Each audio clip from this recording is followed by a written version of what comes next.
It takes time, and it's a lot of labor. It ain't gonna pick itself up.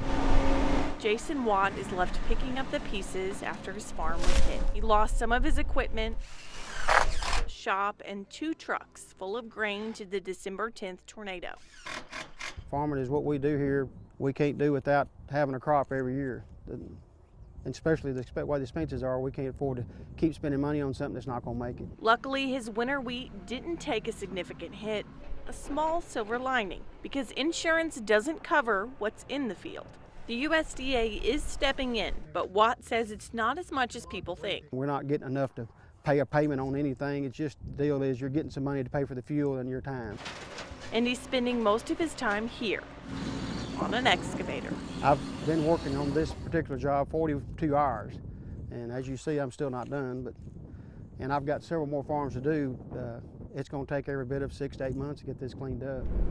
The weather isn't cutting him any slack either. It's causing muddy fields and delaying his shop from getting rebuilt. Last week we had a storm come through and actually shifted it 6 inches. We had to start back over and re-brace it. Shops can be rebuilt and crops planted, but Watt says he still has what can't be replaced. We can talk about all the damage we had on this earth, but the main thing, my family's here.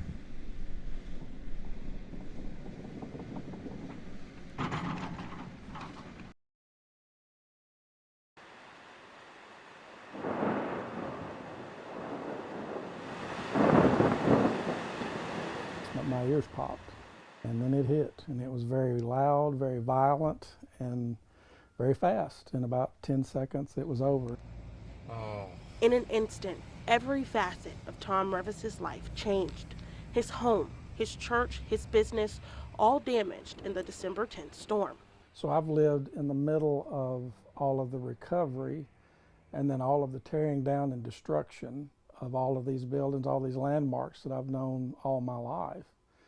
And it just really grates on you. As the dust settled and damage was assessed, Revis and Sons, Dresden's oldest business, stayed business as usual, trying to maintain some normalcy. So it got a little interesting, of course, but we still processed all of our orders. One package after another. Former Dresden Mayor Jeff Washburn says it's resiliency like this that helped Dresden bounce back. When I woke up on December the 11th, it was total destruction. And I had no idea that we could recover this quickly. Debris has been cleared, rebuilding underway, and plans are in motion to keep the process moving forward. We're going to have the fire department, police department, city hall constructed possibly beginning in 2 or 3 months. You're going to see some work starting toward that. New Dresden Mayor Mark Maddox is taking up the mantle, continuing the plans and securing $100,000 in funding to help make it happen. I secure a grant that is going to help some of the facades of the businesses downtown. It's bigger than rebuilding homes and businesses. Tornado recovery has been stressful, dividing their community.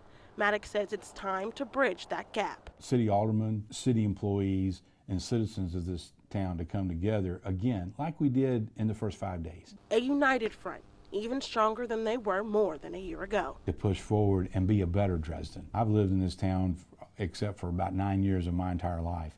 I know what it was like before. I know what it can be again. And the emotional journey towards healing also continues. Revis says he sees how his neighbors still hurt. Focusing on day-to-day operations at the store has helped him cope. I've weathered it because I didn't really have a choice. You know, that's kind of the way I've always, you just deal with the situation at hand and you move on. Revis believes there will come a day when the town he's known all his life will look like home again. Different than before, but home nonetheless. There's going to be a bright side to it. Dresden will be okay.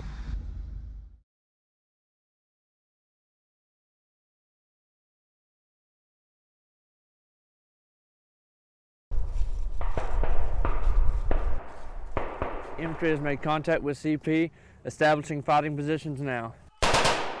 Gunshots as soldiers move through the woods, careful to avoid the enemy. I'm sending some guys your way. Well, you've got a lot of Germans right in front of you. This is no longer a farm in 2023 Carlisle County, Kentucky. Roger, George 2 has made contact. It's a World War II battlefield, Europe, 1945. Try to get some cover. We can have one at the tree here. And the Allied forces are advancing on the Germans. We're going to have at least 150 to 175 reenactors here. A lot of guys to feed, a lot of guys to move. A lot of logistics goes on in something like this. The night before the battle, Bear Whitworth and his son Drew gave us a taste of all that goes into making this tactical event as realistic as possible. It's not like normal reenactments where it's set up for spectators.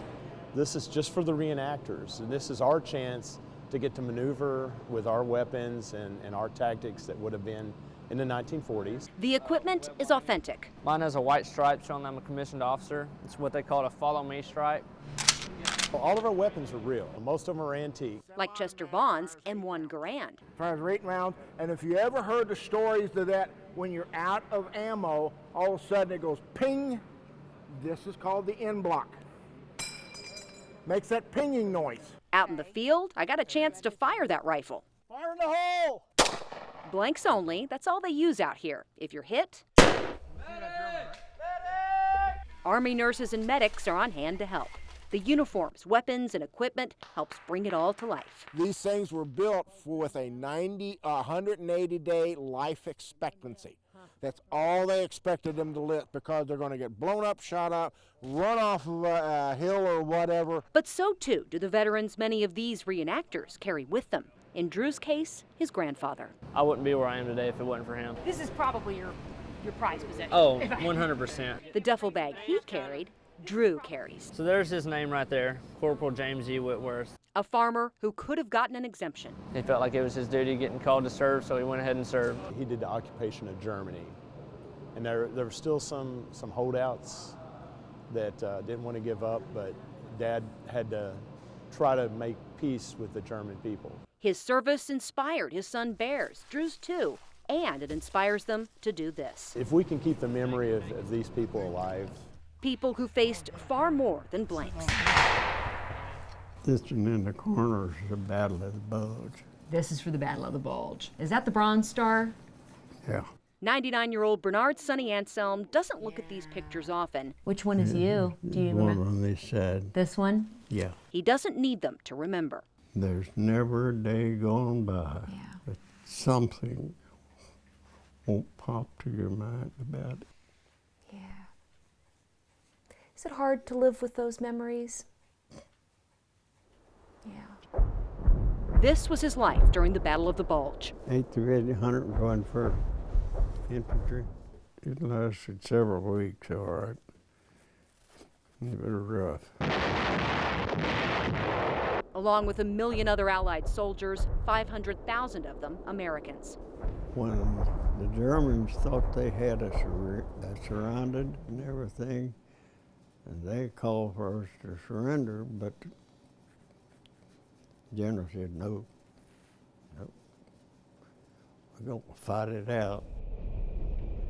Cold temperatures, limited food. I hadn't had anything to eat for about 2 days. And dangerous missions, sometimes alone, like when Sonny was sent to find a missing outfit of soldiers. So I got out there so far, and I hit the artillery countries, and they were just bombing and bombing and bombing, and I'd